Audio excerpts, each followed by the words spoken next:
Bem-vindos à Complexidade, aula 10. Ou devo dizer, bem-vindo ao caos, porque essa ideia de começar dizendo assim, bem-vindo welcome to chaos, welcome to complexity, eu tirei do Steven Strogatz, aquele matemático que eu mostrei, que eu tenho no Google Drive, umas aulas dele. Ele tem esse curso de teoria do caos, que ele sempre começa cada episódio dizendo bem-vindo ao caos. Então, e hoje nós vamos tratar de caos, então é apropriado. Alguém vai apresentar? Ainda faltam. Eu vou. João vai apresentar. Alguém mais vai apresentar? Então ótimo. Então vamos começar com o João e daí os outros tem que ser essa semana. Essa semana, no máximo, terça-feira. Que daí a gente vai passar para frente e já tem outros exercícios que a gente vai fazer. Então deixa eu compartilhar a tela. Espera aí. Ok.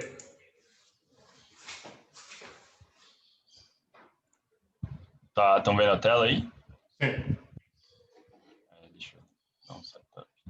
Pode começar já? Pode, né? Então, eu vou apresentar aqui um modelinho bem simples, chamado Preferential Attachment.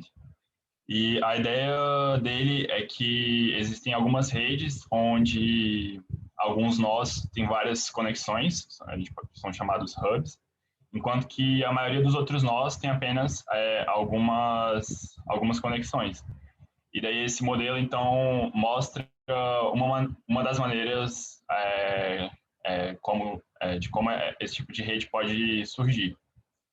E esse tipo de rede também pode ser, então, encontrado em várias situações no mundo real, desde conexões entre sites da internet até colaborações entre autores ou também atores de televisão. E daí, esse modelo surgiu pela primeira vez lá, acho que na década de 20, para modelar a distribuição de espécies por gênero no estudo da taxonomia, né, na biologia. E daí depois, na década de 50, o Herbert Simon, um economista, inclusive já citado aí nas aulas, pegou esse modelo e aplicou ele para estudar a distribuição do tamanho de cidades. E ele acabou provando matematicamente que esse mecanismo que vai ser explicado produz distribuições de power law. Daí já na década de 70, um físico chamado Derek Price adaptou de novo esse modelo para estudar a evolução de redes de citação de trabalhos científicos. Daí já no final da década de 90, outros dois físicos eles reinventaram esse modelo de crescimento de rede do Price. Inclusive o Barabás, um deles é o Barabás, que o professor também já citou nas aulas, e um outro chamado, acho que Albert, alguma coisa Albert. E daí eles que acabaram dando o nome desse mecanismo de preferential attachment. Daí qual que é a ideia? O modelo gera redes a partir de um processo de preferential attachment, onde um novo membro da rede prefere fazer conexões com membros mais populares da rede. Então, por exemplo, no caso de citações científicas, se eu escrevo um trabalho que ele é muito reconhecido, a probabilidade dele ser citado em trabalhos futuros naquela área é muito maior do que um trabalho meio que marginal nessa área, que quase ninguém conhece. E, assim, do mesmo modo como, sei lá, eu falei de colaboração entre atores de TV também, eu acho que se você pensar, assim, no caso de você ser um ator novo, você vai preferir tipo, fazer um filme com Brad Pitt, que já conhece a indústria, já está conectado com mais de 5 mil pessoas, e tipo, um cara influente tem muito mais chance de te dar fama do que se você fizer um filme com um fulaninho de tal, que ninguém conhece.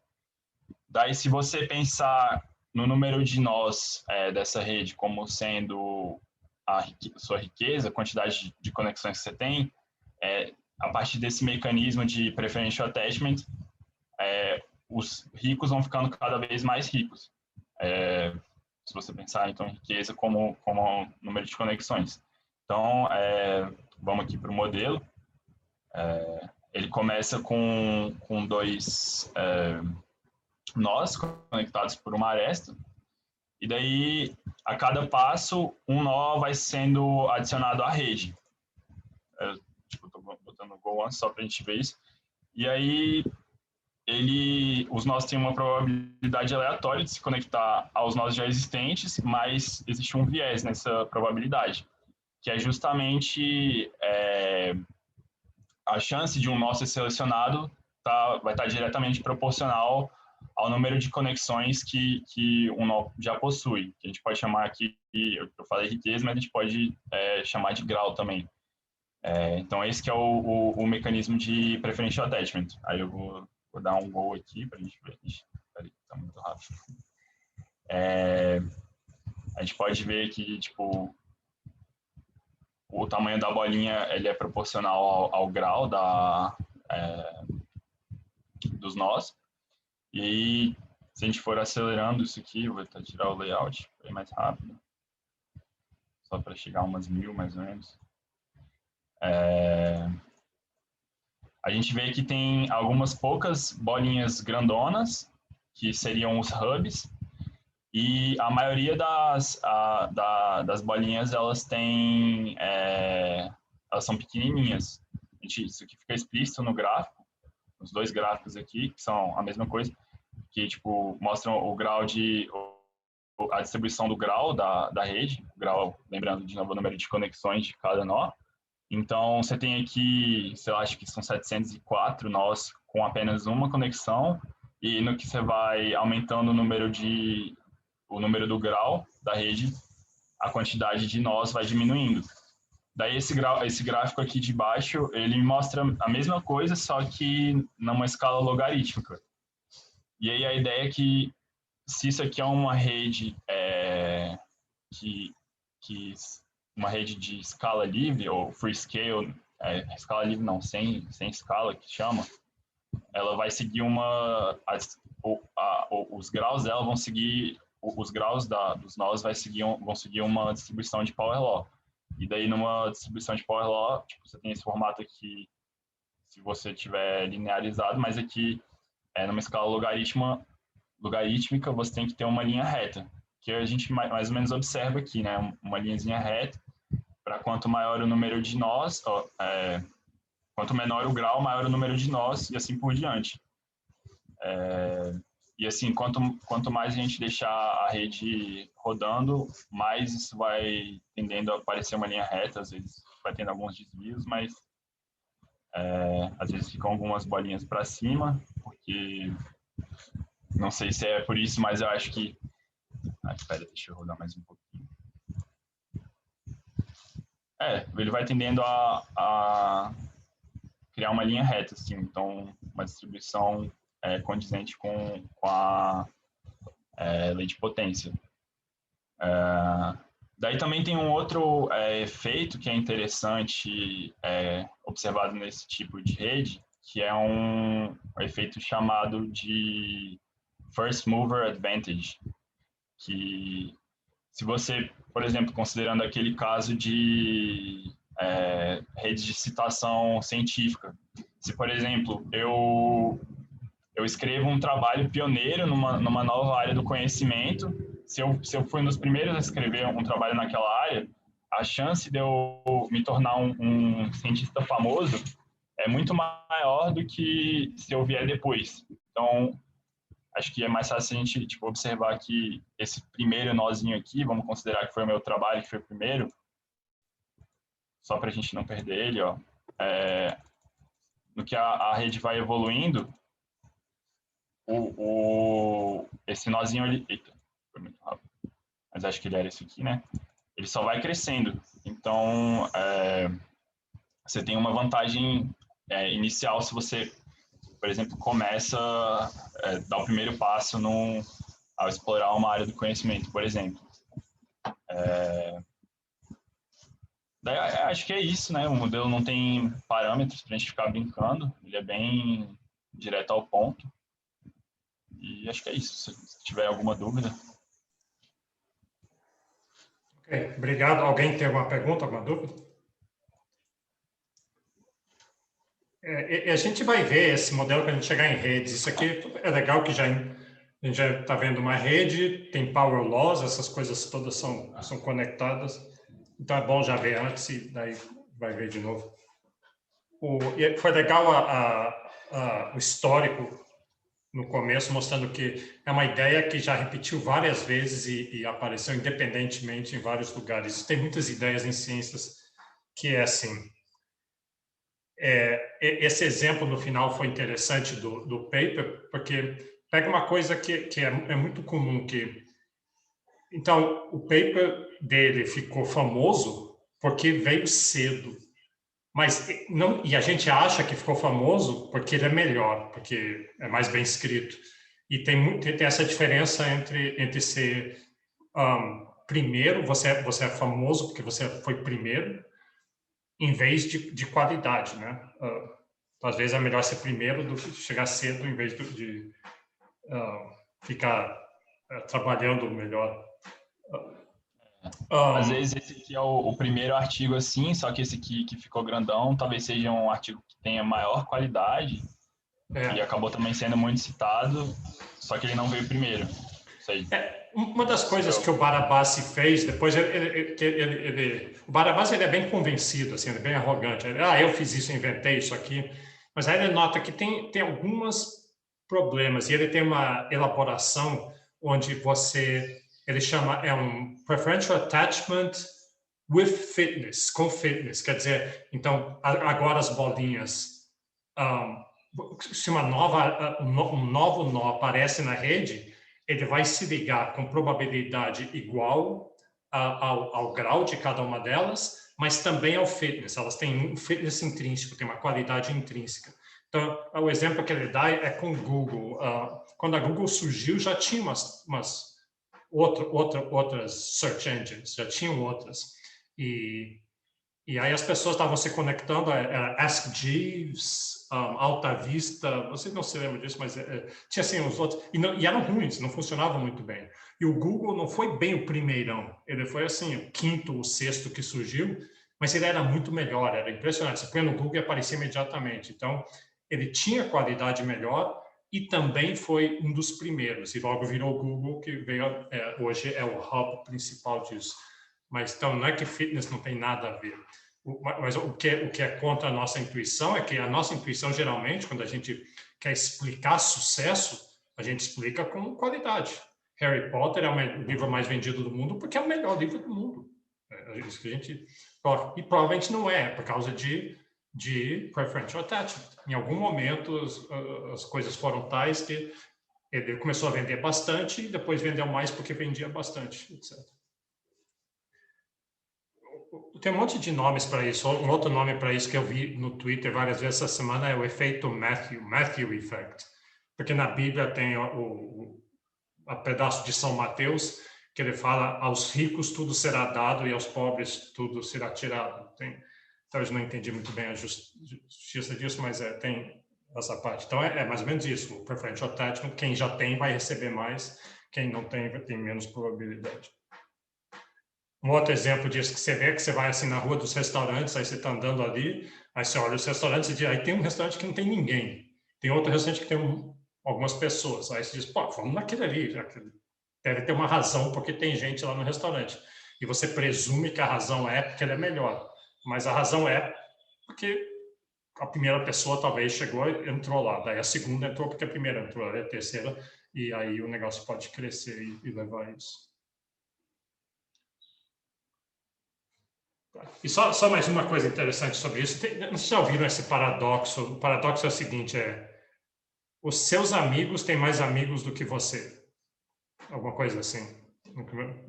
É uma ideia que os seus amigos... Então, essa rede é você e seus amigos. Você tem alguns amigos muito populares, etc. Mas se você calcular na média, tem um efeito matemático que, por causa dos hubs, Se você pegar, então, todo mundo que você está conectado e pegar, em média, quantos amigos eles têm, quantas conexões eles têm, para a grande maioria das pessoas vai dar que os amigos têm mais amigos do que ele. Por quê? Por causa dos hubs. O hub faz isso. Tem grande probabilidade de você ser conectado num hub, porque essa é a definição do hub. O hub é alguém que se conecta com muita gente. Então, na média, seus amigos têm mais amigos do que você. E isso é o efeito que dá. Diz que fizeram estudos já falam assim que Facebook faz as pessoas se sentirem mal, dá uma certa depressão. Você faz Facebook, é ruim para a sua saúde mental, porque você tem essa impressão que todos os seus amigos estão indo para festas, estão viajando, estão comendo em restaurantes excelentes, muito mais do que você. E é mais ou menos por causa disso, porque tem as coisas que aparecem lá, então dá essa sensação em você que está todo mundo se divertindo, menos você. Ok. Mais alguém? Alguma coisa? Eu tenho uma curiosidade. Diga. É curioso que eu já vi isso no estudo de sociologia, que fala que todas as pessoas estão distantes de alguém por 7 outras. Você tem o seu círculo de convívio, e se você quiser enviar uma carta para uma pessoa X específica, por exemplo, Joe Biden, você está distante dele de 7 pessoas. Eu acho curioso. Que não são 7, acho que são 6, sabia? Eu não tenho certeza. Tentei encontrar agora na internet. Isso mudou no NetLogo também. Chama o Small Worlds Effect que chama. Inclusive, um dos caras que inventou, que de novo redescobriu isso, é o Steven Strogatz, que a gente vai ver ele hoje. Ele tem um paper famoso do Small Worlds Effect. E quando a gente chegar em redes, a gente vai ver isso. Mas originalmente o cara que fez o estudo é um cara de Stanford que chama Milgram, que ele mandou cartas para pessoas. Ele falou assim, ó, tem um advogado em Boston e você não conhece ele, provavelmente, mas ele fez assim com 100 cartas, deu para 100 pessoas. Se você não conhece ele, ninguém conhecia, manda para alguém que você acha que talvez conheça ele. E aí, assim, acho que 60 das cartas chegaram lá em menos de 6 passos. Mas parece que depois fizeram com mídia social e foi menor ainda. Né? Dá o link aí no chat. Tá bom. Depois a gente vai ver isso mais em detalhe. Tem o famoso jogo do Kevin Bacon, né? Que é isso mais ou menos. Que eu falo qualquer filme, você tem que chegar em algum filme com Kevin Bacon, assim, eu falo um filme, você tem Brad Pitt. Brad Pitt estava em tal filme com a Meryl Streep com o fulaninho que estava com o Kevin Bacon. É uma gozação que Kevin Bacon, uma época, ele estava em todos os filmes, por alguma razão. Todo filme tinha Kevin Bacon. Hoje em dia é Liam Neeson, né? Que está em todos. Ok. Então, vamos lá. Sai da tela aí que eu...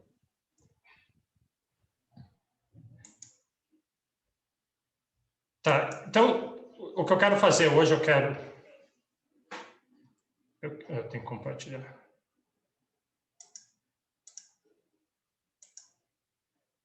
Eu quero acabar a parte de história do pensamento de Caus, acabar rapidamente, só falta um pouquinho, e depois passar vamos mexer um pouquinho com Caus, ver os exemplos e fazer uns exercícios de Caus.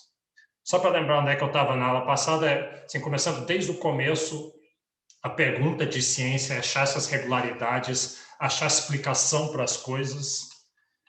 E isso foi um sucesso, a ciência fez isso. Eu queria achar aqui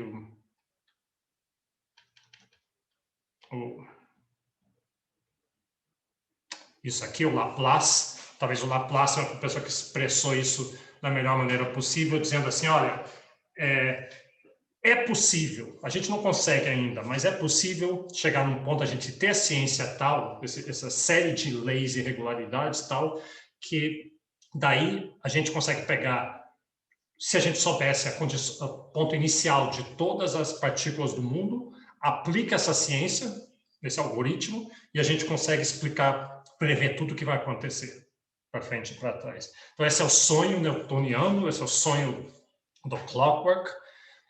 A gente viu dar isso com Newton e com o iluminismo, foi um sucesso, e aí a gente parou aqui. Aí as rachaduras que aparecem nesse paradigma newtoniano primeiras com relatividade de Einstein, achando algumas coisas que não são bem explicadas, especialmente a nível subatômico.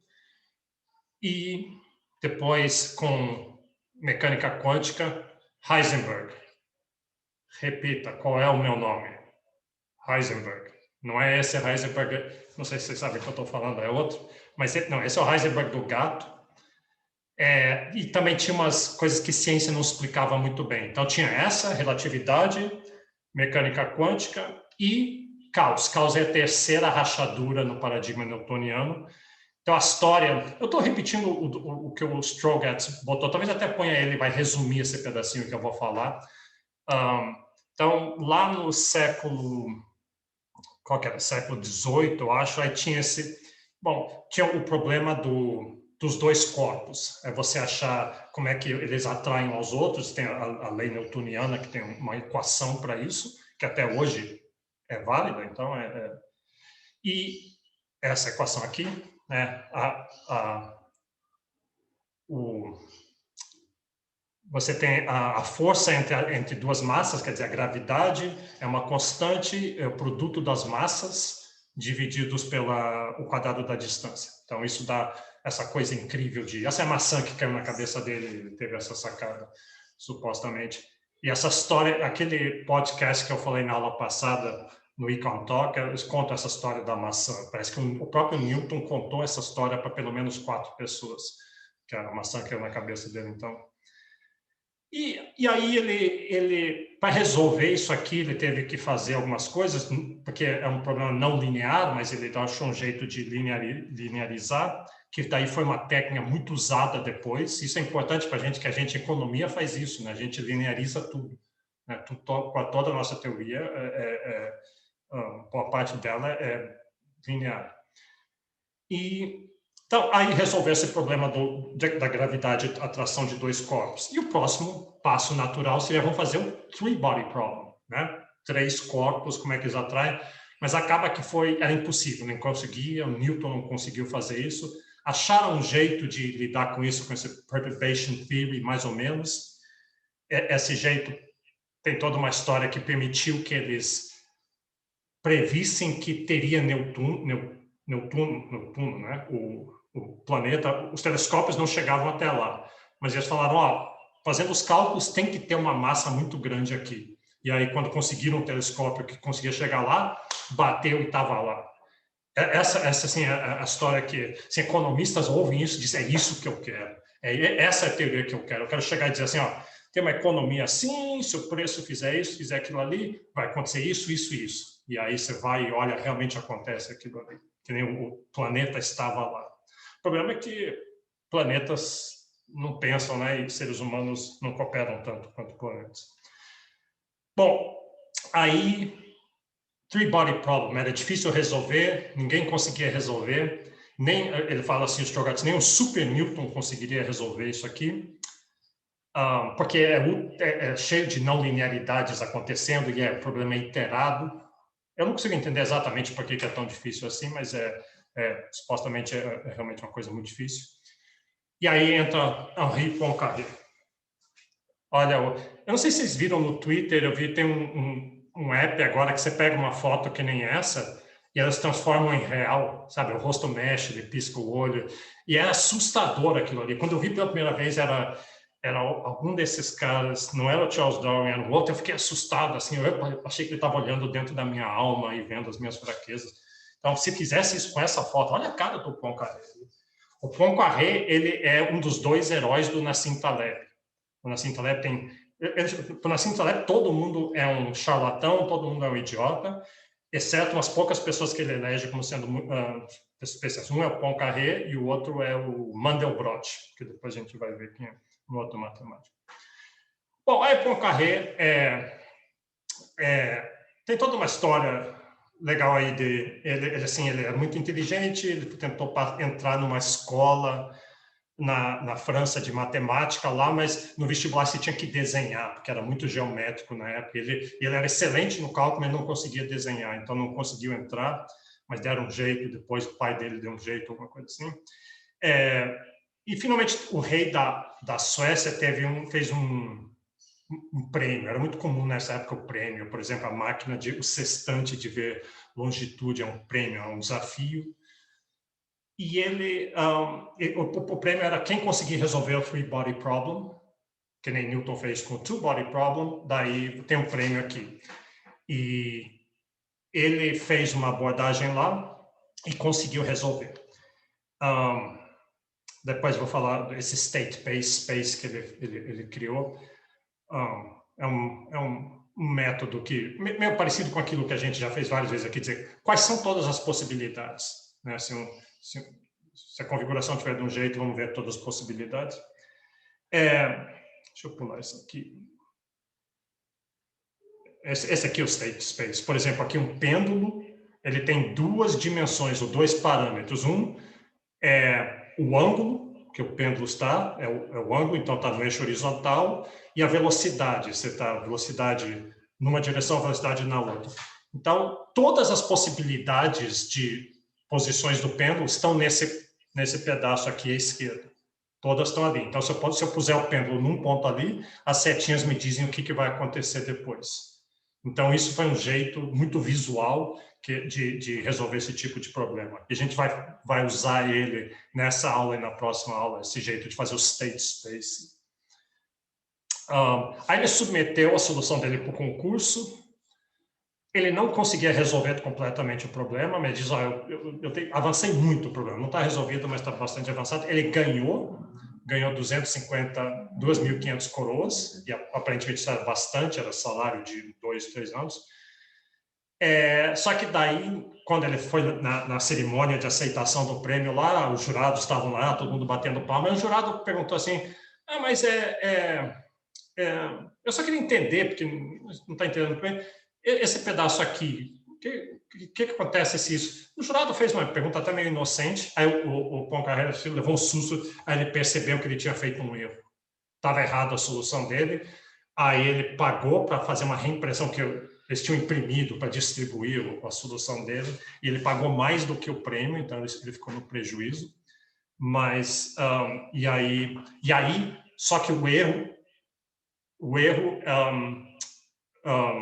ajudou ele entender o negócio, que era caos. Ele entendeu o caos, que é a sensibilidade extrema a condições iniciais. E esse desenho aqui, que eu não entendo muito bem exatamente o que é isso, mas esse é o desenho onde ele basicamente é um state space daqueles, a solução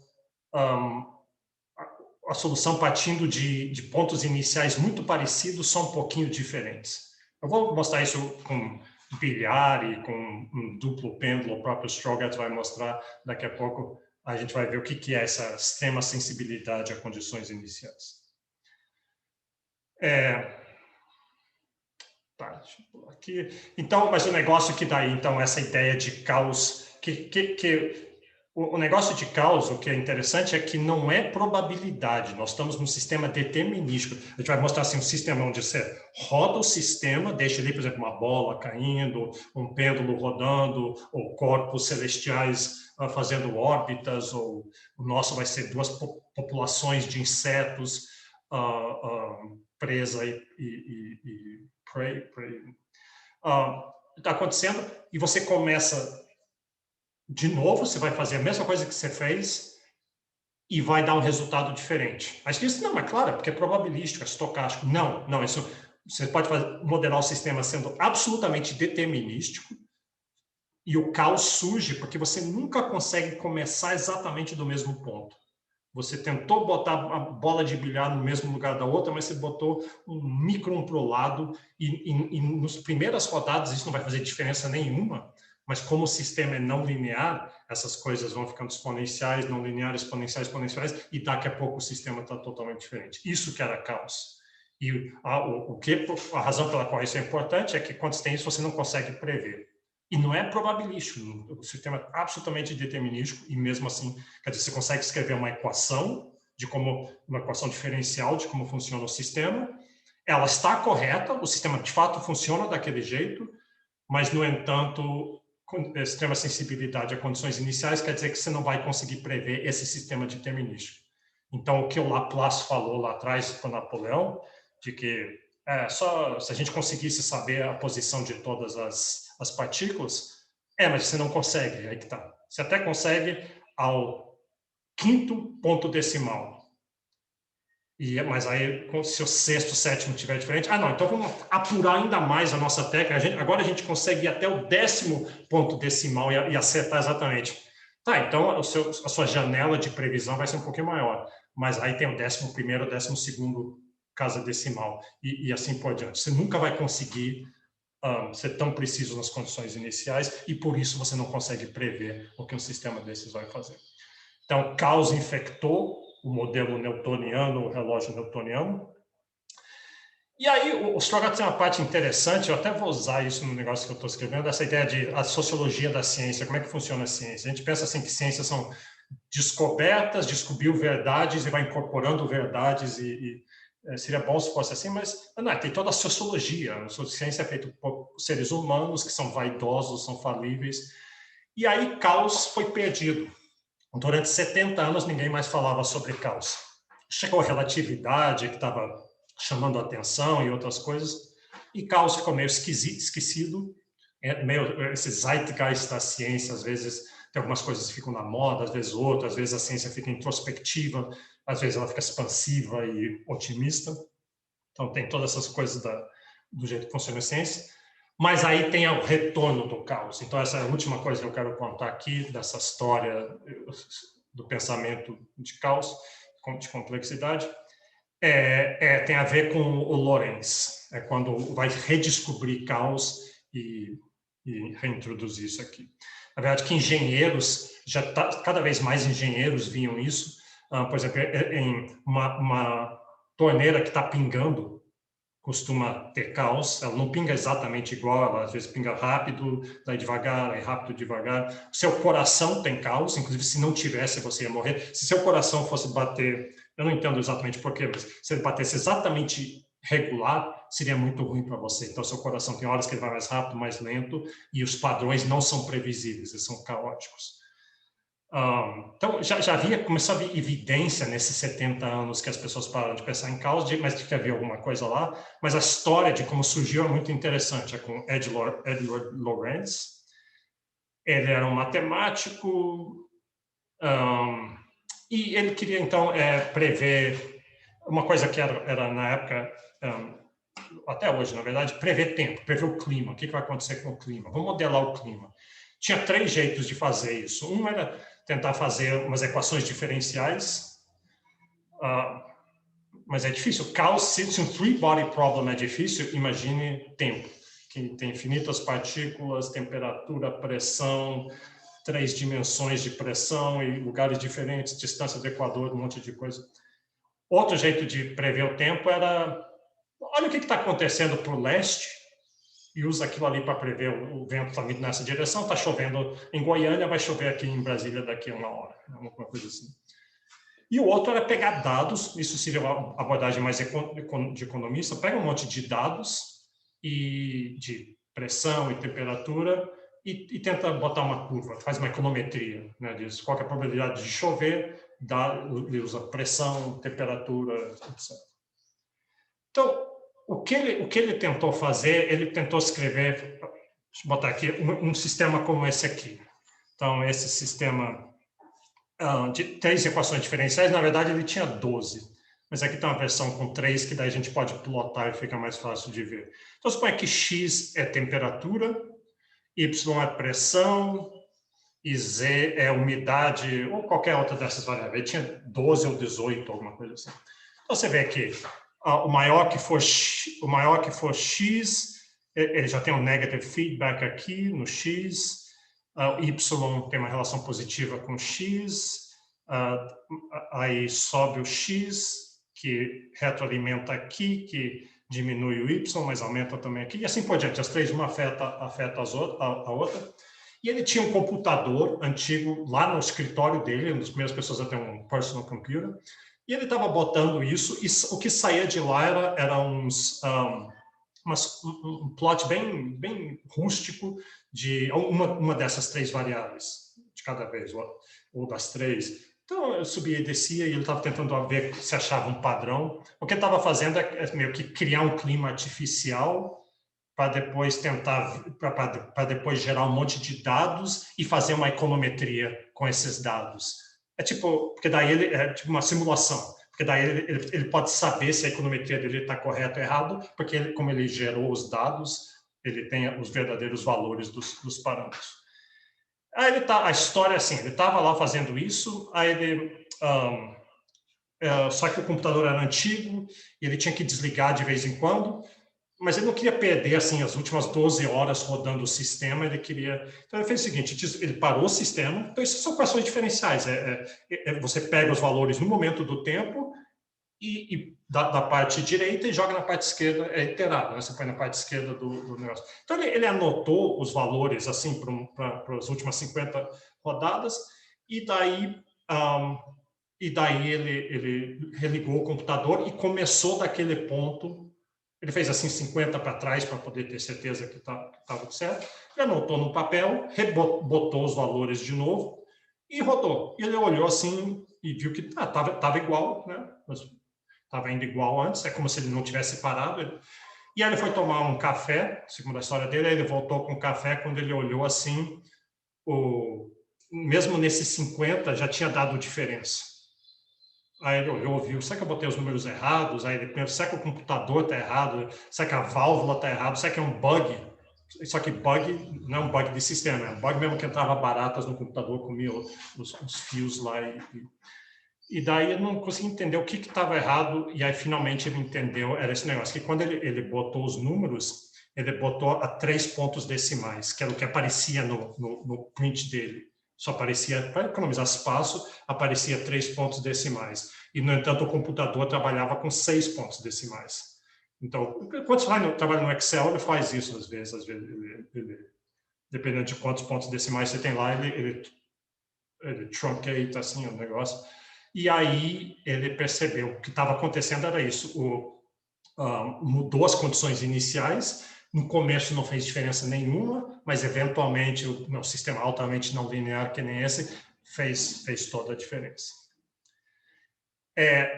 Isso aqui é o que surge se você plotar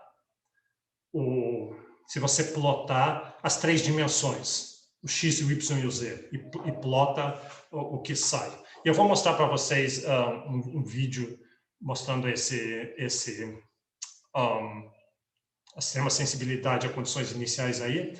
Mas aí, só continuando a história, ele percebeu isso aqui e aí ele escreveu um paper sobre isso. E o título do paper era assim: se uma borboleta bater as asas no Brasil, e ele usou o Brasil, de fato, isso pode criar um furacão no Texas? O que ele está falando é isso, que ele está simulando aquele tempo dele lá. O que é bater a borboleta, bater as asas? É você errar a quarta casa decimal. Você botar só até igual até a terceira e não levar a quinta, a sexta. Então, essa é uma diferença muito pequena que, no começo, uma batida de borboleta não faz diferença nenhuma, mas, eventualmente, não linearmente, exponencialmente, aquilo vai levar um furacão em algum outro lugar.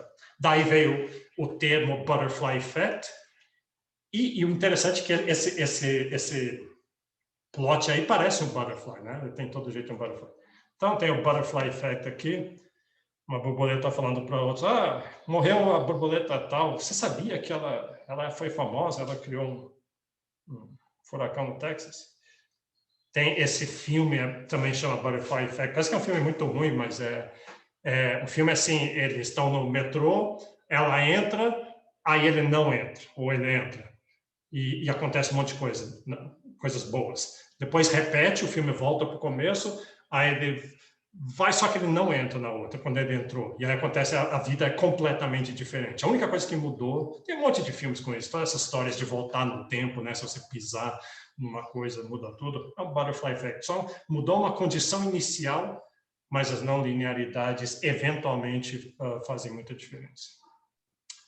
Tem uma série, professor, chama Community, que eles têm um episódio que é bem famoso, que eles jogam 6 dados, assim, e aí eles fazem o episódio mudar totalmente a cada dado que acontece, assim. Então, cai um dado, aí acontece, XYZ. Aí cai o outro e muda tudo, assim, coisas bizarras vão acontecendo. É bem essa história do efeito borboleta, bem legal. Recomendo essa série. Deixa eu mostrar um vídeo aqui, a gente vê aqui a borboleta do Lourenço.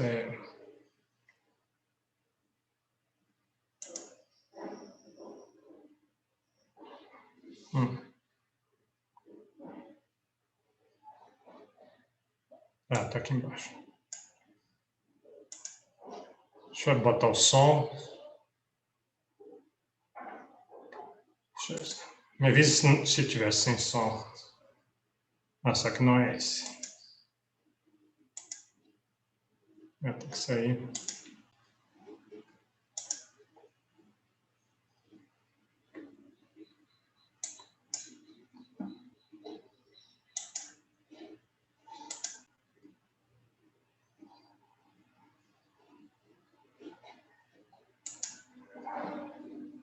Understand something about it, we must make approximations.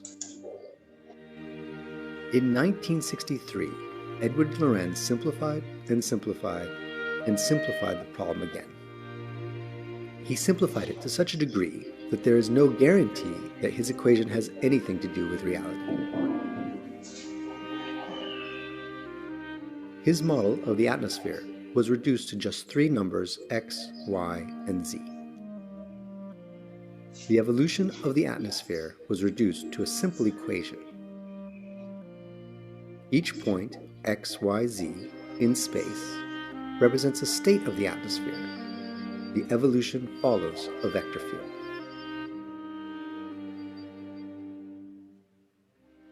For example, and this is only an example, the first coordinate could represent the temperature, the second, the wind speed, and the third, the humidity.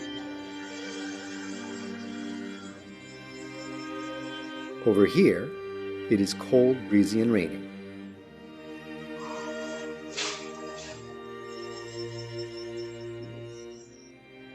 Here, the opposite holds.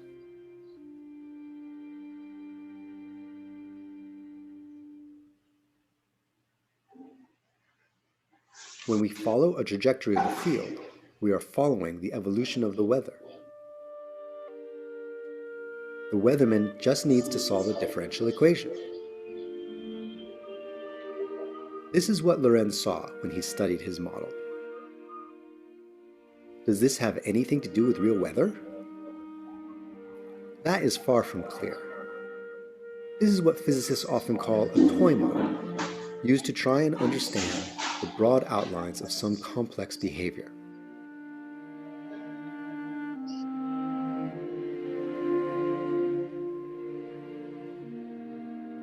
In fact, Lorenz only had these sorts of graphs to look at because his computer in 1963 was quite primitive.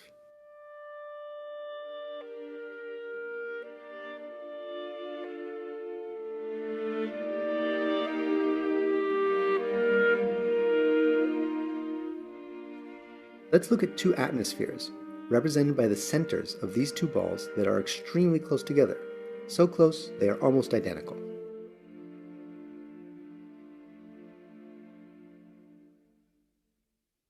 Let's observe what happens to them.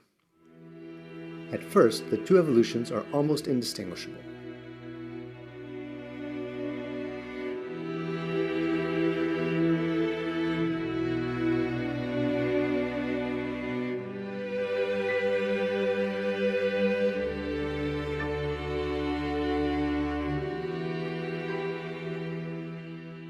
But then, they split up significantly. The two atmospheres become completely different. This then is chaos, sensitive dependence on initial conditions. In 1972, Lorenz was going to present his work at a prestigious conference. But he was late in sending in the title of his lecture. The organizer, Philip Merlis, was in a hurry to send the program to the participants, so he chose a title for Lorenz. Predictability. Does the flap of a butterfly's wings in Brazil set off a tornado in Texas? The butterfly effect was born.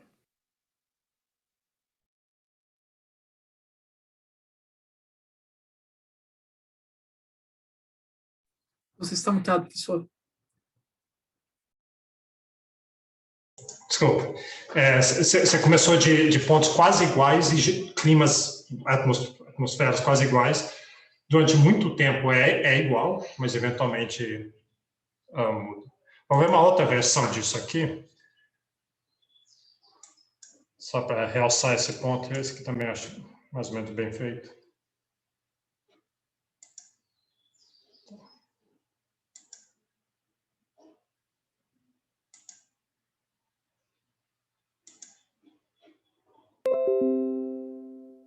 Back to the billiard table, but now with 50 balls on it. Imagine a perfect table where the balls roll without friction.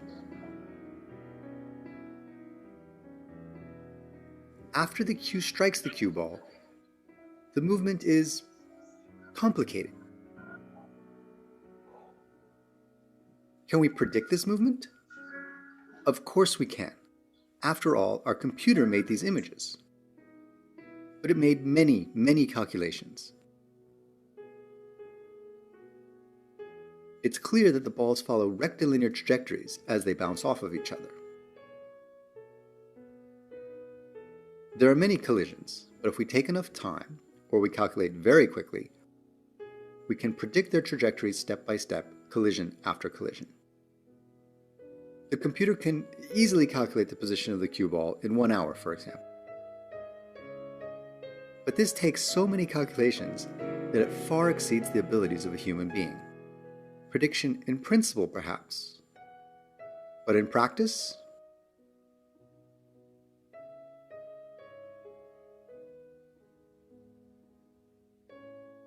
Let's move one of the balls a few centimeters. The two pool tables are almost identical.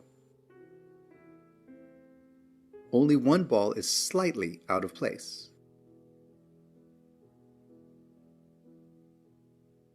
When we hit the cue ball, the movement on both tables starts off the same way.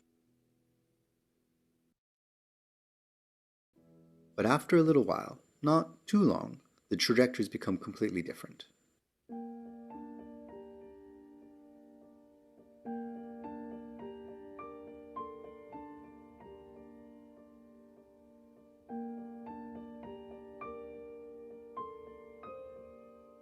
If we want to predict the future of the cue ball, we can do so. But we need to know in detail the positions of all the balls on the table, and there are so many of them. A small uncertainty about a single ball shatters any hope of determining the future path of the cue ball.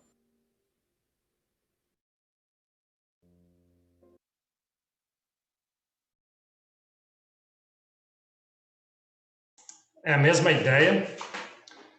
E deixa eu mostrar uma terceira ideia com os Strogates falando aqui essa vez. É legal ver ele explicando. Deixa eu ver se é esse.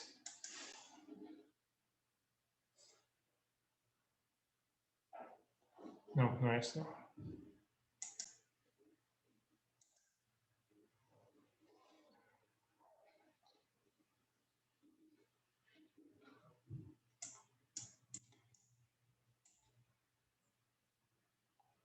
Então é.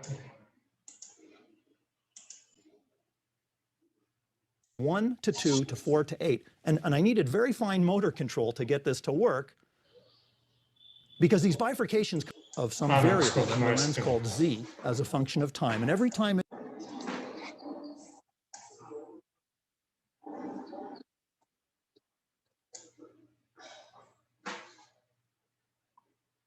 Instantinho, deixa eu achar o que eu queria.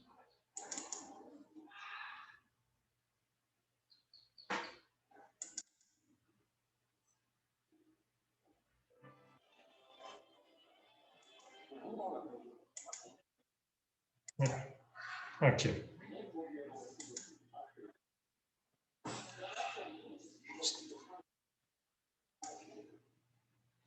Ok.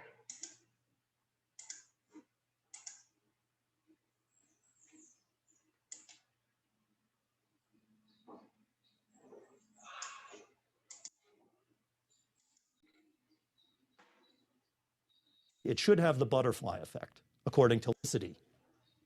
The title of Lorenz's famous 1963 paper that I'll be discussing in the next lecture is Deterministic Non-Periodic Flow.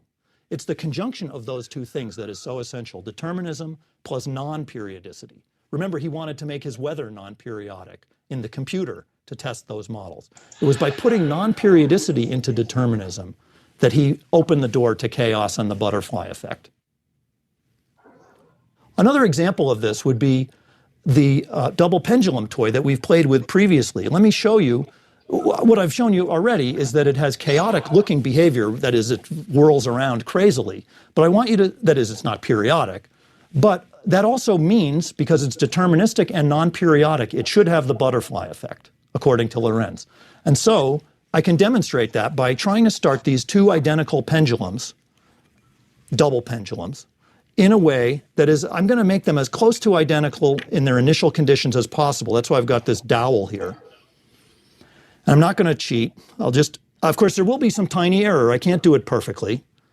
But what I'm going to do is quickly pull this dowel away. And then you should see two things happen. First, the two double pendulums will stay close together. They really will. They'll track each other. The unpredictability doesn't occur instantaneously. They'll be predictable in the short term and they'll stay together because of their deterministic character. But they will very rapidly become unpredictable and different. They'll diverge from each other after a certain amount of time. So let's try that. And maybe we'll be able to see this in slow motion. It'll be dramatic if we can look at this later. Okay, ready?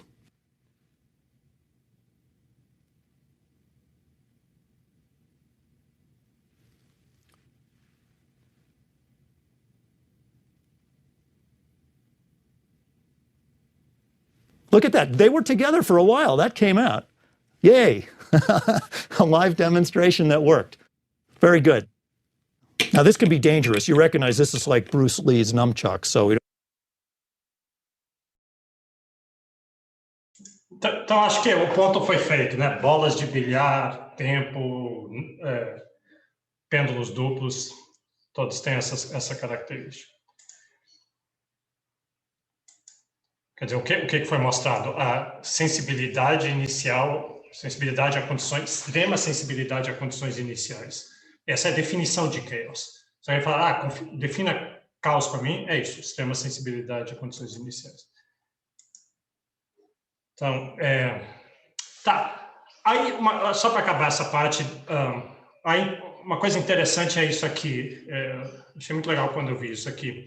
Finalmente, caos foi reconhecido.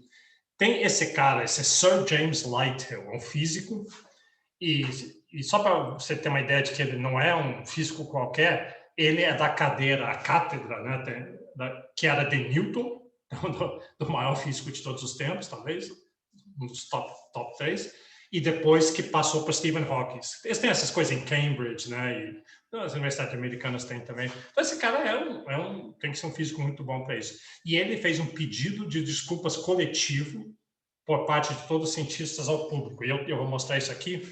Eu gosto disso, que isso aqui é exatamente aquela coisa que o Taleb, é o ponto central do Taleb, da gente saber de humildade epistemológica, de saber o tamanho da nossa ignorância, de reconhecer, a importância de reconhecer o que você não sabe. E o que ele está pedindo desculpas é que nós, os cientistas, ele está falando assim, a gente acha que a gente deu a entender para vocês, o público, que a ciência um dia poderia se tornar tão poderosa que a gente ia conseguir prever as coisas. Aquela visão do Laplace lá. A gente vai conseguir dizer tudo que vai acontecer, ciência vai resolver, vai ter todas as respostas para tudo. Então, aí ele tem um paper justamente dizendo isso, The Recently Recognized Failure of Predictability in Newtonian Dynamics. Então, desculpa se a gente deu a entender que poderia, mas não vai poder, e a razão, caos. Não vai poder, mesmo se a gente tiver um modelo verdadeiro, que a gente não tem, a gente precisa simplificar muito, mas mesmo se tivesse, não daria para usar isso para prever muito além do fluxo. Lembra, tudo um pedacinho dá, sempre tem a janela de previsibilidade, sempre dá. Aqui está um pedaço daquilo, né? we are deeply conscious today that the enthusiasm of our forebears for the marvelous achievements of Newtonian mechanics led them to make generalizations in this area of predictability, which indeed we may have generally tended to believe before 1960, but which we now recognize were false. We collectively wish to apologize for having misled the general educated public by spreading ideas about the determinism of systems satisfying Newton's laws of motions that, after 1960, were proved to be incorrect. Eu quero ver dia em que a economia vai chegar e fazer isso aqui. Vamos pegar o maior economista que tem, pega 5 maiores economistas, vão sentar na bancada e botar a mão assim, pode bater, dar uma palmada na mão da gente. Se a gente deu a entender para vocês que a economia vai ser capaz um dia de resolver todos os problemas e nós economistas temos, não vai acontecer. E isso não diminui nem um pouquinho, não diminui a ciência, porque não é para isso que a gente... Não é que seria ótimo ter, eu não sei se seria ótimo, talvez seria horrível ter, mas não diminui a importância de ciência, de economia, de seja lá o que for. Hoje em dia, caos é respeitável, teve uma moda de caos, teve o famoso livro Caos, o Jurassic Park levou aquilo ali, mas depois meio que... Hoje é uma área como qualquer outra, e sempre no topo da moda tem um pouquinho, caos vai resolver tudo, também não foi o caso. Uma coisa interessante do Strogatz tem no final, se você assistir no final, está me postando por quê? Por que foi tão difícil? Começou com Poincaré, depois ficou escondido, depois voltou e depois meio que sumiu de novo. É essa sociologia da ciência, né? As pessoas são resistentes ao que vem de fora. Toda aquela história do César Hidalgo é um pouquinho isso, né? Um físico querer se meter na área de economistas e ter uma certa resistência meio que normal. Há horizontes de previsibilidade em cada sistema. Não quer dizer que é totalmente imprevisível. Sistemas lineares são previsíveis. O que quer dizer isso? Eu vou mostrar agora que você não precisa rodar o sistema. Você tem a equação, você pluga os valores do futuro e vê quais são os valores. Sistemas não lineares, o único jeito de você saber é rodando o sistema. Eu acho que eu mencionei isso em outra aula, essa ideia de assim, mas com planetas você consegue prever, né? Eles fazem mandar uma sonda e ela está exatamente no lugar certo, na hora certa. E planetas são não lineares, são sistemas não lineares. Só que a janela de previsibilidade com o nosso sistema solar é muito maior comparado com a nossa vida. A gente quer fazer uma previsão para o próximo ano, a gente é bastante acurado, mas se você for tentar fazer uma previsão para daqui a 1 milhão de anos, aí as pequenas diferenças já vão exponencialmente fazer com que a sua previsibilidade esteja errada. Aí põe embaixo assim, qual é o horizonte em economia? Para mim, o implícito é que o horizonte é muito curto, muito curto. O Taleb, eu não sei se eu mencionei isso quando foi dele, essa história que ele foi contratado por uns bancos para prever o valor do petróleo daqui a 50 anos. Ele chegou lá, não consigo prever nem para daqui uma janela de previsibilidade de poucos dias para uma coisa dessa. Tá. Então, vamos passar agora para... Tem que sair, entrar. Vamos mexer um pouquinho com o caos.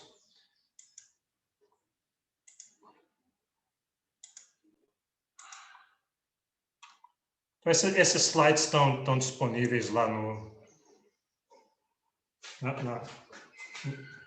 arquivo de slides.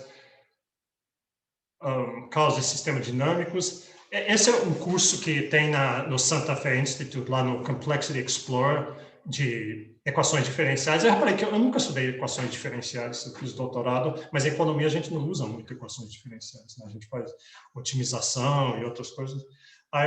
É um curso interessante com esse cara. Ele tem mesmo essa cara de cachorro, coitadinho, mas é um bom professor. E tem esse curso do Strogatz, que você viu no clipe agora, vale a pena ver. A gente vai calcular esse negócio na próxima aula, e aqui ele está com uma impressão de ultra definição. A gente vai ver por que isso é importante depois. E tem a da Melanie Mitchell, Introdução to Complexity, ela tem toda uma parte de dinâmica e caos, que é interessante também. Tá, deixa eu ver. Então, vamos começar assim com o sistema dinâmico, mas linear primeiro, porque daí a gente compara isso com o não linear. Então, isso está lá no Strogatz também, ele faz... aqui simplesmente você botou dinheiro no banco e você vai ganhar 10%. Então, aqui está o seu saldo hoje, e você deixa lá, você depositou 100, e você vai ganhar, está aqui é um sistema linear, o seu valor amanhã, devia ser xt mais 1, é o xt vezes 1,10. Então, se você fizer isso aqui, então hoje é 100, depois é 110, aí você pegaria esse 110, põe ele aqui e coloca aqui, aí você sabe quanto que vai ser no próximo, vai ser 121. Né? E aí você pode ir repetindo isso. Um jeito de fazer isso mais compacto, põe uma linha de 45 graus aqui, e aí simplesmente vai fazendo assim. O valor que deu no próximo período, você joga na linha de 45, vê o quanto que dá nesse período e vai subindo a escadinha. E aí você... Então, esse é simplesmente um processo exponencial. Ele vira um exponencial, mas a equação, o modelo em si, a dinâmica, é uma dinâmica linear. Então, aqui é muito fácil. Se eu quiser saber quanto que eu terei se eu deixar o meu dinheiro no banco com esses juros durante 78 meses, basta eu plugar na equação e aí eu poder fazer, né? 1,10 elevado a 78 vezes os 100 reais iniciais. Tá, esse é o valor inicial. O que a gente quer lidar aqui é com essa equação. Então, o que é legal, essa equação vai dar esse desenho aqui atrás de mim, que tem uma complexidade muito grande e olha só como é uma equação incrivelmente simples, né? A linear é mais simples ainda, mas isso aqui é uma variável só, o x, e e tem um parâmetro, que é o r, que vai ser o nosso parâmetro de ordem, com que a gente aquece e esfria, torna mais líquido, mais sólido o nosso sistema. Então, depois a gente vai mexer no parâmetro, vai justamente levar a gente de um lado para o outro nesse diagrama atrás de mim. Isso aqui era muito usado em biologia, que é assim, a ideia de qual vai ser a população de bichos, pensa assim, de besouros numa plantação.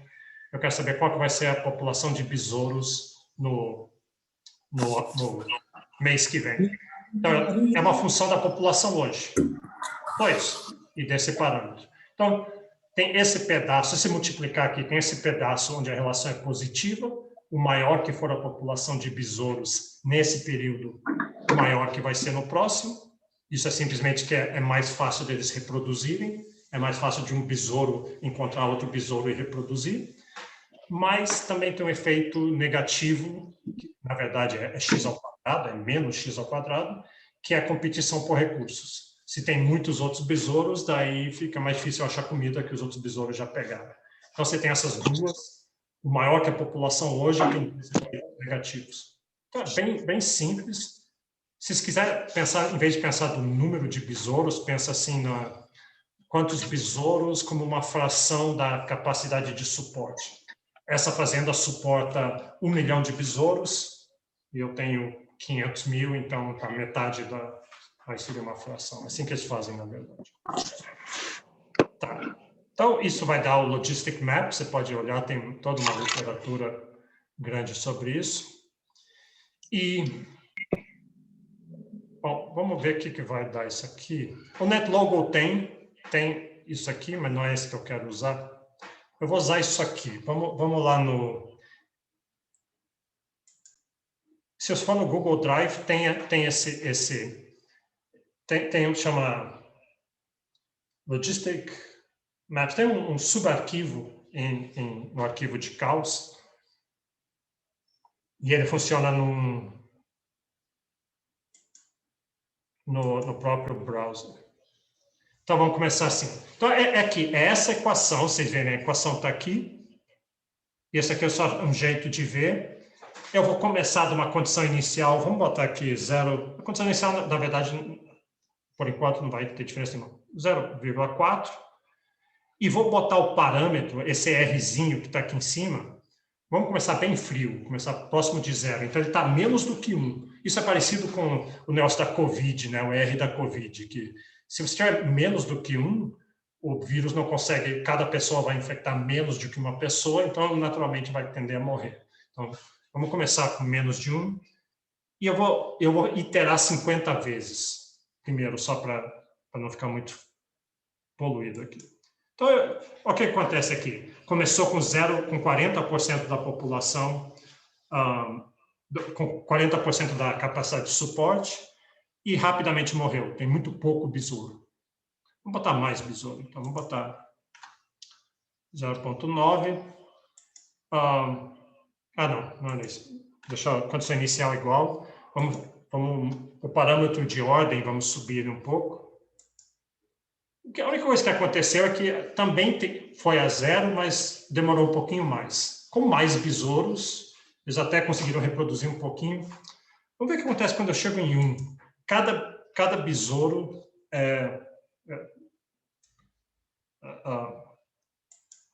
o que acontece aqui, você vê que levantou, desencostou.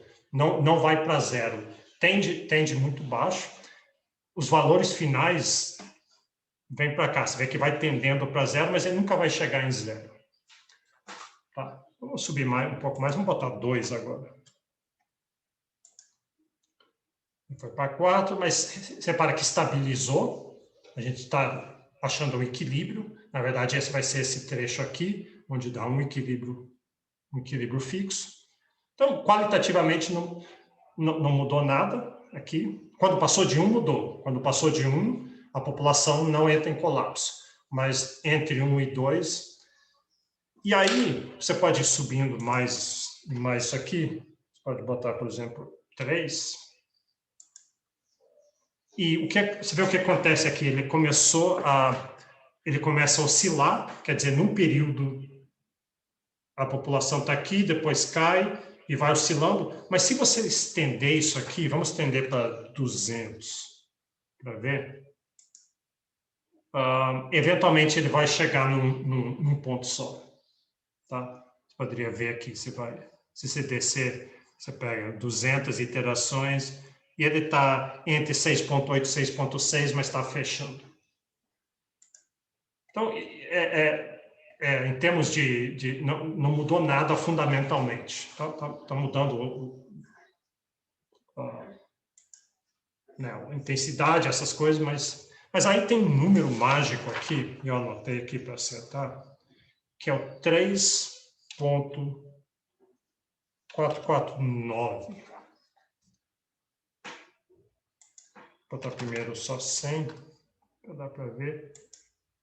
Aí você vê que ele vai oscilando. Tem esses transientes iniciais aqui, a gente joga fora os transientes, que é o que demora para o sistema chegar onde vai. E aí você vê que aqui ele ainda está mudando, mas chega uma hora que ele para de mudar. Não, peraí. Acho que 3.44...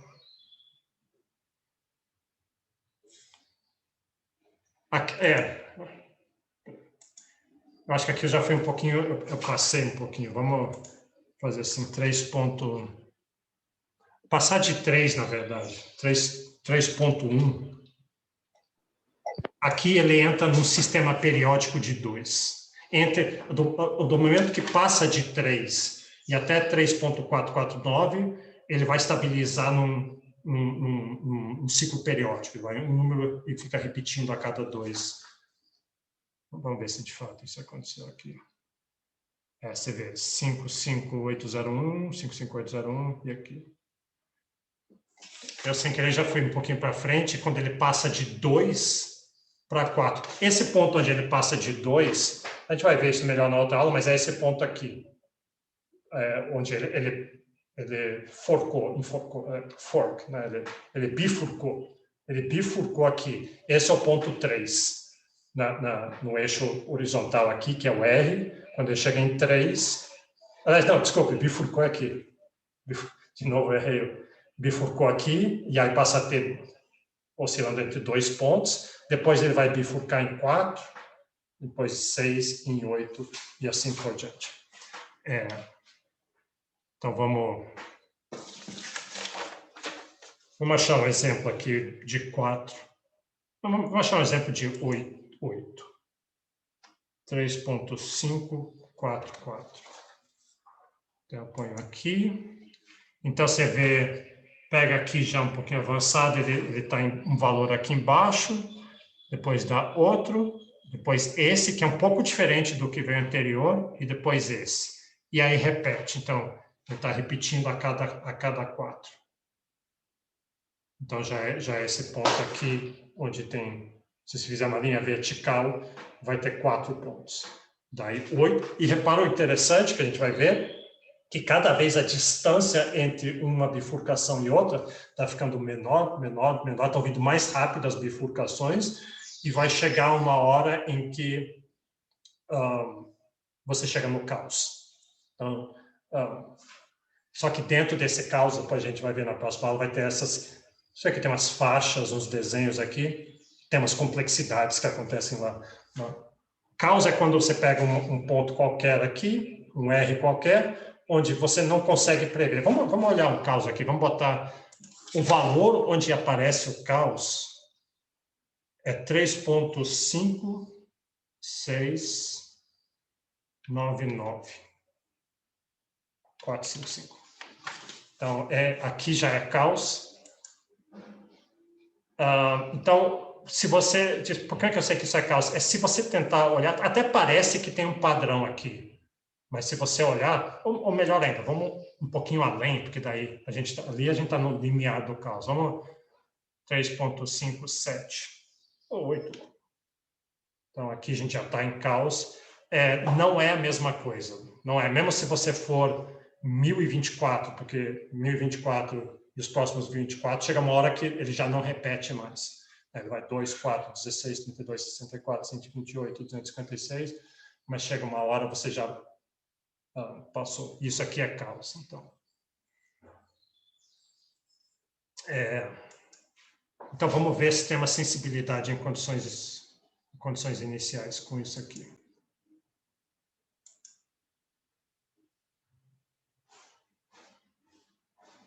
Deixa eu achar onde é que está. Acho que eu tenho que abrir aqui.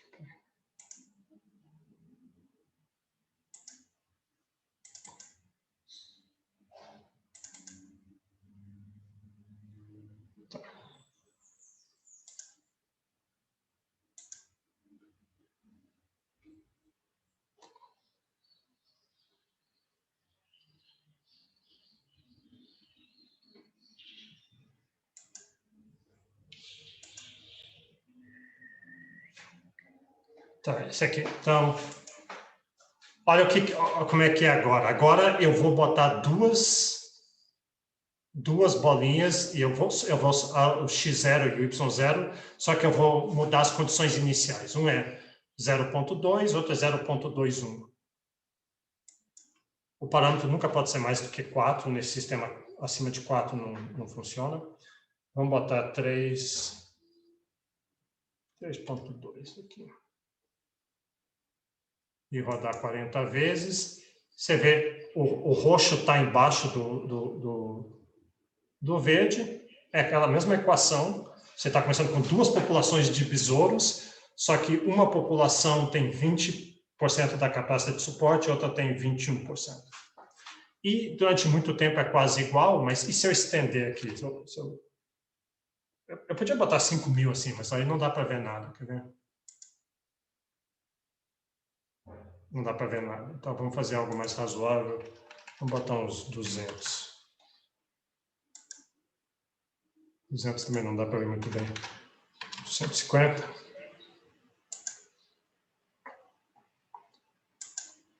Sim.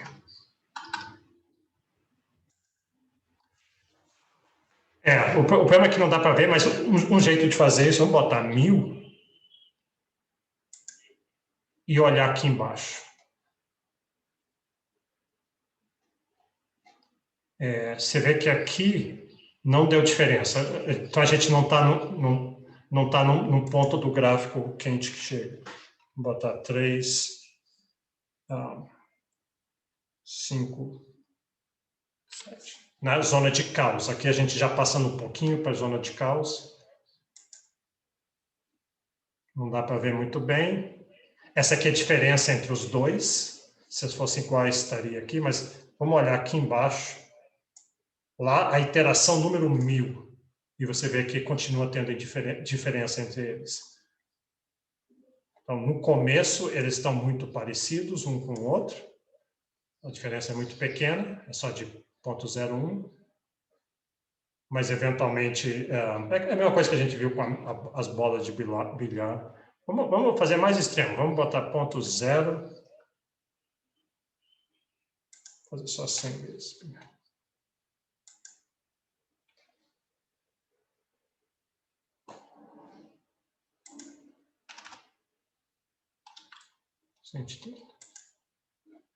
Aqui não dá para ver muito bem, mas aos poucos o roxo está saindo debaixo do outro. Esquentar o sistema um pouquinho mais. Aqui você vê. Então, aqui eu botei mais caótico ainda. Então, você vê, ele começa igual, mas eventualmente o modelo... E a única coisa que está fazendo diferença aqui é esse terceira casa decimal. Vamos botar mais 2 zeros aqui e ver... Mesmo assim, se vê, faz diferença. Então, essa aqui é extrema sensibilidade a condições iniciais aqui. Tá. Aí, só para acabar hoje, deixa eu já mostrar o sistema. Talvez vocês queiram já mexer com isso. A conclusão final aqui. Vamos olhar o sistema que cria esse desenho atrás de mim. Eu tenho que abrir ele aqui primeiro. O nome do arquivo chama Bifurcation Programs. E está lá no Google Drive. Então, tem... Vou abrir aqui, deixa eu compartilhar.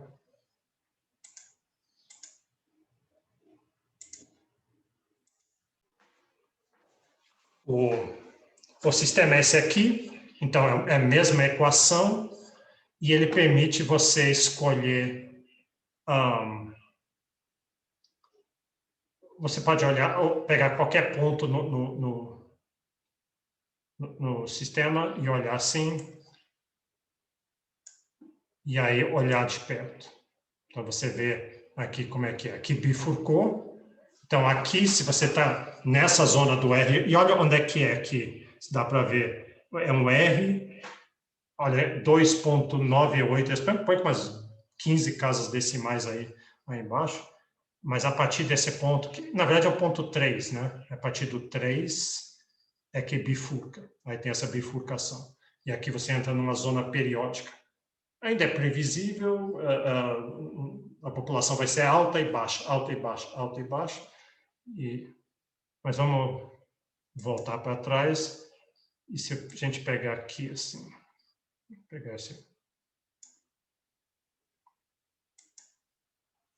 Então, aqui bifurcou de novo, uma vez que o R, esse parâmetro de ordem, passou de 3,445, mais ou menos, bifurcou de novo. E aqui entra em 8. Dá para melhorar um pouquinho a visão disso aqui, porque, olha, você pode pedir para ele skip os primeiros, botar skip os primeiros 1000. Só que as transientes, antes do sistema entrar aí fica cada vez mais definido. E aqui, então, aqui 8, aqui mais ou menos 16, já fica difícil de ver o 32 aqui, vamos ver se a gente consegue ver melhor. Vou melhorar isso aqui, deixa eu jogar fora os 5.000 iterações antes de demorar um pouquinho. Mas, eventualmente, você chega nesse ponto aqui, a partir de 3.5699, ou praticamente 3.57, mais ou menos aqui, é mais ou menos aqui. A partir daqui já é caos. Aqui já você entrou em caos. O que quer dizer que é caos? É que se você passar qualquer ponto aqui e pegar uma janela vertical assim, não tem nenhum padrão no quais os pontos se colocam verticalmente. E o interessante é que dentro do caos aí, existem, de repente, no meio do caos, tem alguma coisa interessante acontecendo. Você volta, tem alguns lugares aqui, veja aqui esse pedaço grande aqui, onde vira uma janela de 3, periódico de 3, lá no meio do caos. Então, você vê que tem uma riqueza muito grande do que está acontecendo dentro desse negócio aqui. E, de novo, uma das coisas que vão ganhar nota, vocês vão ter que tatuar isso aqui em algum lugar. Vocês tem que ser um tatuador muito bom, porque ele, especialmente nas zonas de caos, vai ser muitas agulhadas, mas é parte da disciplina. Deixa eu parar aqui, então, a gente continua. Se alguém tiver interesse, olha esses programas, é legal mexer com eles, ajuda a entender um pouquinho o que está acontecendo. E o surpreendente é isso, que parte de uma das equações mais simples que pode haver. Alguém tem alguma pergunta? Alguma coisa? Professor, Diga. eu te mandei um e-mail semana passada, não sei se você chegou a ver. Aí depois, se eu não tiver visto ainda, só para dar uma olhada. Você mandou e eu não respondi? Não, foi inclusive falando, no e-mail eu também falo que ia apresentar hoje, que eu acho que Então foi meio que de surpresa. Mas eu vou dar uma olhada. beleza. Tá bom. E aí, vamos ver se quem não apresentou ainda na próxima aula, seria bom a gente resolver isso. Então, tá bom. Até quinta-feira. Valeu.